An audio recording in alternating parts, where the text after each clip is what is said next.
All right. Coach, what was just the decision on finally naming Miller Moss the starting quarterback? We felt like we got to a point where we had seen enough of the guys, and just felt like that was the right decision for the team. And it was close. It was close. Give Miller a lot of credit. I think he improved and handled the competition well. And Jaden Maeva improved drastically, which I think we all expected there would be some improvement. It was a major, major jump for him, and really proud of how he handled the competition. I mean, he was right there neck and neck with them the entire time, which was a big move from the spring. You could tell his familiarity with offense certainly helped.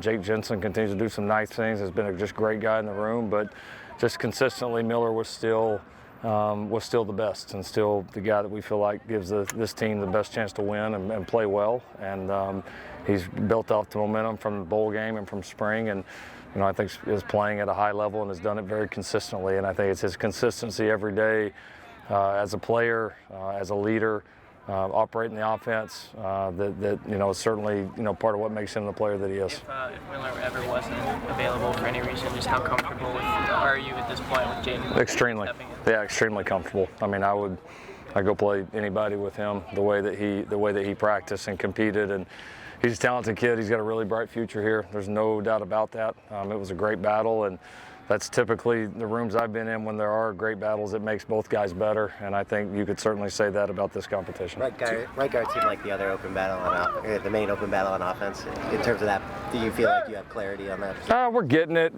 We've had Amos has been in and out of the lineup a little bit here during camp, so we got to see a lot of him early. He's back with us full go now, but we had a period of time where he wasn't full go and wasn't able to do everything, and so we still want to see a little bit more of him. Alani's done a nice job here in the last I would say 7 to 10 days of really elevating his game and taking advantage of some of those reps when Amos wasn't there, and so he's playing well. Gino is starting to really get healthy. He's one that's just going to get better even throughout the season as he continues to recover from that knee, and he's finally full go with us, and you can tell he's getting stronger, more confident every day. So, yeah, we still got a handful of guys that we're going to look at, so not quite decided there, but, I mean, we've got an idea of kind of who that top 7 or 8 are in the O-line room for sure. Two-part Branch Brothers question, what's Zion's status, and then with Zachariah, what's the area that he's tightened up the most or grown the most in as a receiver? Zion had to have a small procedure done on one of his fingers or on his hand. Extremely minor. He'll miss like a day or two, and he'll be back in. But he's had a really good camp, and impressed with his ability to. We know he can bounce back from an injury. We've seen it, but I mean, how fast he's bounced back mentally and physically from this one is probably even more impressive than the others. He's had a really strong camp, so I'm excited to have him back. I think Zach's improving. We've challenged him to be a bigger part of the offense and a more consistent receiver, more consistent blocker. I think he's taken that challenge head on and seen a lot of bright spots from him in camp so far. Were you most significantly improved than where you were a year ago, defensively? Ooh. Oh, man. I know you got to ask. I hate to get into the comparisons of it. There's just a lot of it that's different. What we're doing, how we're doing. I do think it's been impressive how our coaches have kind of meshed together, and then how our players have been able to pick up our scheme, kind of take to that coaching. I watch us, and I don't feel like I'm watching a group that's only been doing this for a few months together. That's been a pretty consistent feeling really ever since we hit the field with this group of coaches and in this particular scheme, is you feel a comfort level and a confidence about our guys within that scheme. So it's got to go show up on Saturdays here pretty quick. But I think just more the overall feeling of the group certainly feels different, and obviously we'll go let the results speak for themselves. What was the reaction of the team with the scrimmage on Saturday? What popped out to you? Well, we did a lot of situational work, and we certainly featured a lot of our younger players or guys that haven't played just a million reps, and the older guys got a lot of reps too.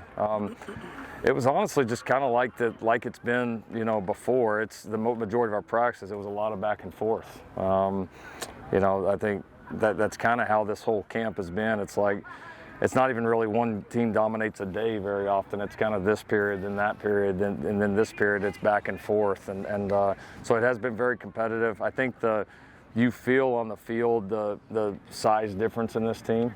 You feel kind of the physicality, the battle at the line of scrimmage.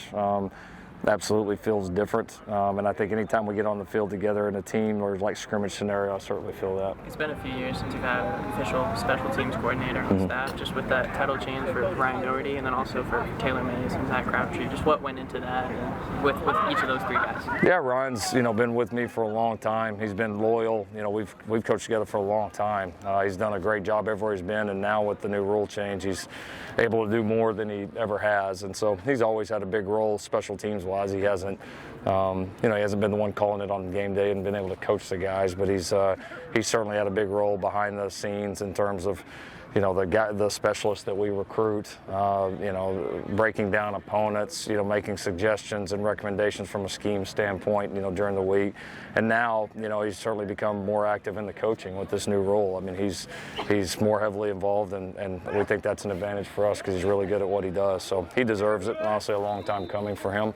And then, for Zach and for Taylor, two guys that have been, loyal here throughout our entire time here. Have worked their tails off. They've made themselves both very valuable members of our staff, and wanted to give a chance to be able to reward their loyalty and the hard work that they put in, and just felt like that was an appropriate thing to do. We know you always use a rotation generally at running back.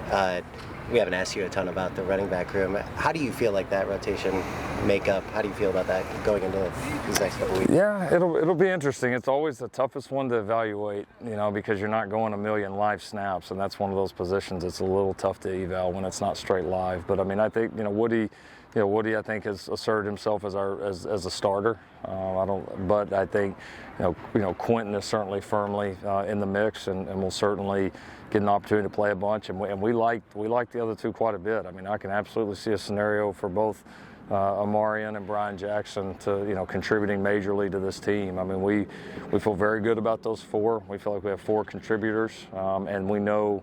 If history's any indication, we're going to need them all at some point. So, but right now, Woody and Quentin have at least at this point separated themselves as the 1 and 2.